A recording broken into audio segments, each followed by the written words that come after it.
Think back to when you were 14 years old. Who was the person that you looked up to the most? Who did you want to be like? The role model in your life. Take a moment and picture them. Was it your dad, your mum, someone famous, maybe a sports coach?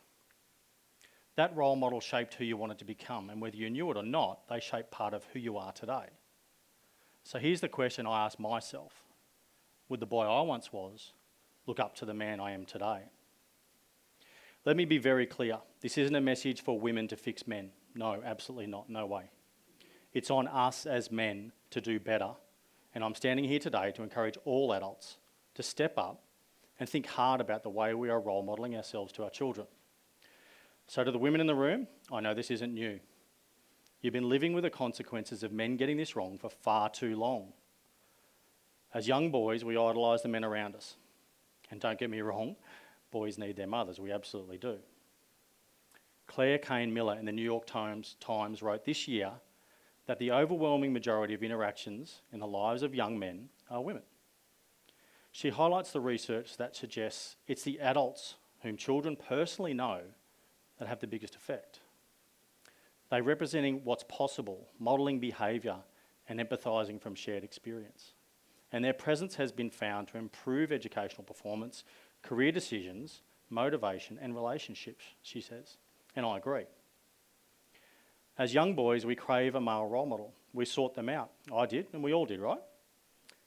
And what were we taught back then? That strength meant being unshakable and never showing weakness, always in control.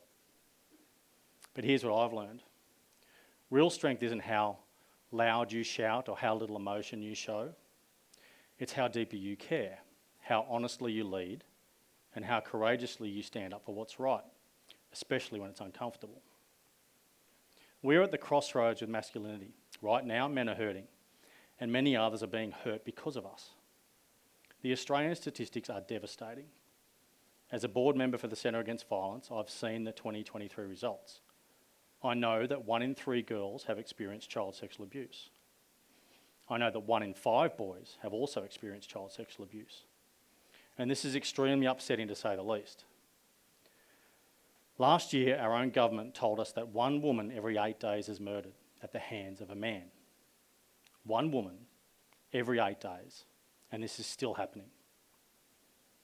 Women, our mothers, sisters, daughters, partners, are living in fear.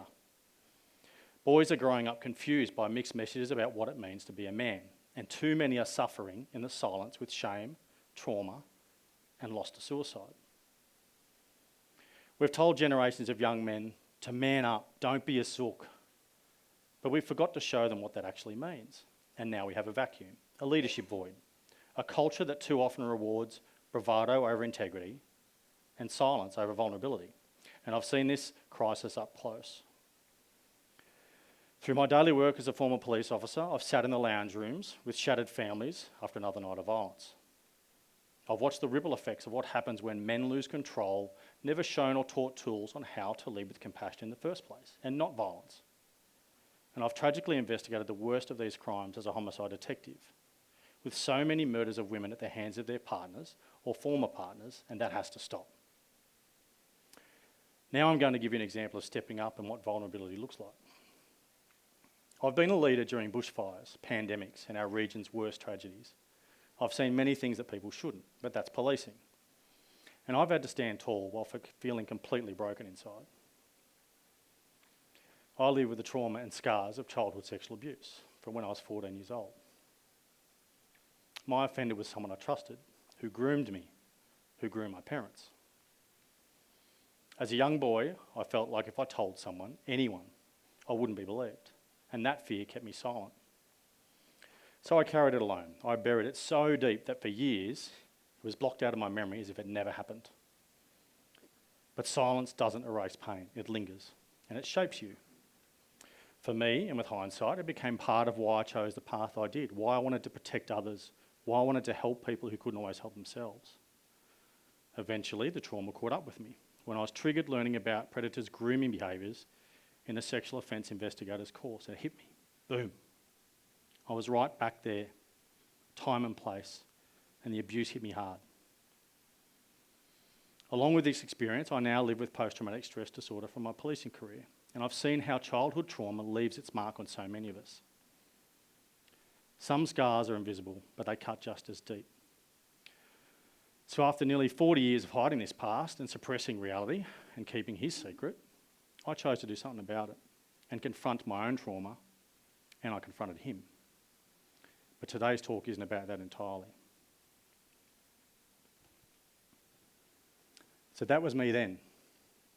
I didn't have adults around me at the time to tell them of the abuse. I had no idea what lay ahead in this path and the roller coaster of it all. But what I do know is that by talking about it, dealing with the trauma and owning it, as it was not my fault, and confronting him after nearly 40 years, it changed me. And I know that it's been for the better.